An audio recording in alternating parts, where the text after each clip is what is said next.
Ambassador Keithvar adjusted his crystalline breathing apparatus as he reviewed the Galactic Council's assessment files one final time. The blue-green planet rotating slowly on his holographic display seemed utterly unremarkable. A backwater world inhabited by bipedal mammals who had barely managed to escape their own gravity well. Primitive, he muttered, echoing the Council's official designation. The humans had been observed for 3 centuries, catalogued as a Level 2 civilization with rudimentary space travel and laughably inefficient energy production. Their greatest achievement was establishing a few mining colonies on their nearest celestial neighbors, hardly worth the Council's attention, except for one troubling detail. They sat directly in the path of the advancing Zephyrian armada. The Zephyrians had been systematically consuming star systems for 2 millennia, their biomechanical ships devouring entire worlds to fuel their endless expansion. 12 Council races had already fallen to their relentless advance. Now, as the swarm approached the outer rim of this unremarkable system called Sol, the humans represented nothing more than an unfortunate obstacle.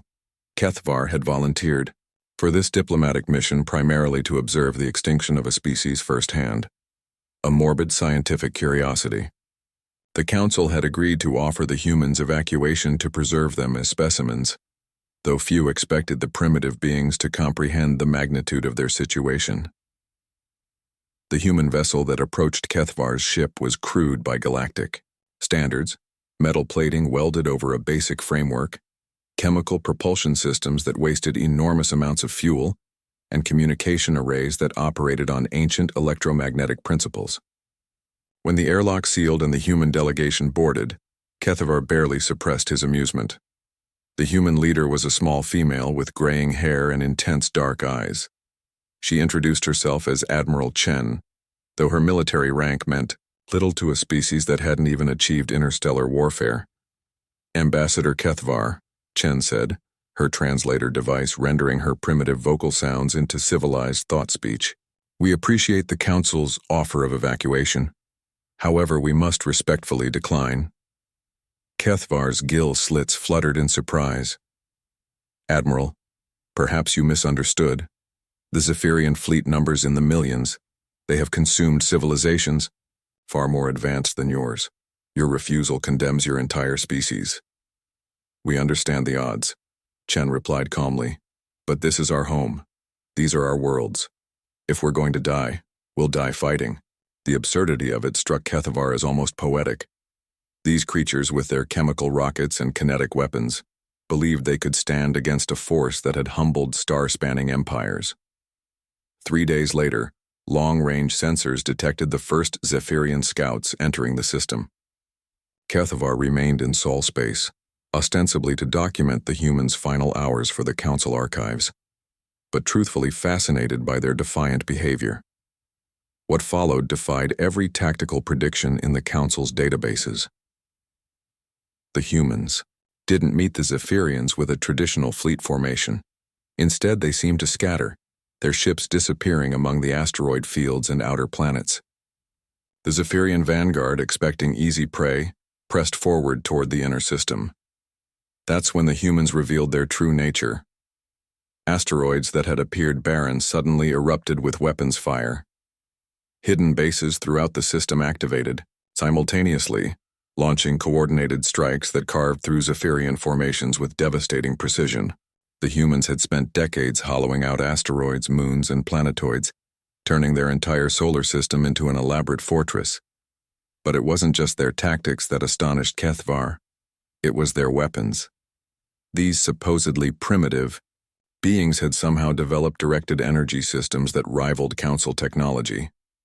Their kinetic projectiles struck with impossible accuracy across vast distances. Most shocking of all, they demonstrated technologies the Council had deemed theoretically impossible. When a cluster of Zephyrian bioships attempted to land on Earth's largest moon, the humans detonated the entire surface. Not with conventional explosives, but by destabilizing the moon's core, creating a localized gravitational collapse that consumed hundreds of enemy vessels. How? Keithvar transmitted to Admiral Chen as another wave of Zephyrian reinforcements crumbled under human assault. You called us primitive, Chen's reply came through the static of battle. But you never asked what we were primitive at. We've spent our entire history perfecting one thing, Ambassador: war. While your species were building art and philosophy, we were learning to kill more efficiently. Every generation, every conflict, every innovation, all focused on survival through superior violence. The battle raged for 18 days. The Zephyrian swarm, accustomed to overwhelming technologically inferior species through sheer numbers, found themselves trapped in a killing field designed by a species that had turned warfare into an art form. Human ships emerged from impossible hiding places, struck with surgical precision, then vanished before retaliation was possible. On the 19th day, the remaining Zephyrian forces began their retreat. The first time in recorded history they had withdrawn from any system. Kethvar watched in stunned silence as Admiral Chen's battered flagship approached his vessel. The human had lost 3/4 of her fleet, but her species had achieved something no other civilization had managed. They had stopped the Zephyrian advance. The Council will want to revise their assessment of human capabilities, Kethvar admitted when Chen came aboard. Chen's expression remained grim. Tell your Council this. We may be primitive by their standards. We don't have their technology, their knowledge, or their wisdom. But we have something they apparently don't: the absolute refusal to surrender what's ours. Earth has been invaded, colonized, and conquered thousands of times throughout our history. We've learned that sometimes survival isn't about being advanced. Sometimes it's about being too stubborn and too vicious to die quietly. As Kethvar prepared his report for the Council, he realized their fundamental error. They had measured human civilization by their technology and social development, never considering that a species' greatest strength might lie not in what they had built, but in what they were willing to destroy to protect it. The Zephyrian threat still loomed, but now the galaxy had something it had never possessed before: proof that they could be stopped.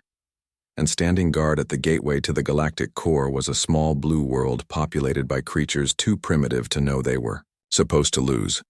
The Council would need to reconsider many things about their primitive neighbors in Sol's system.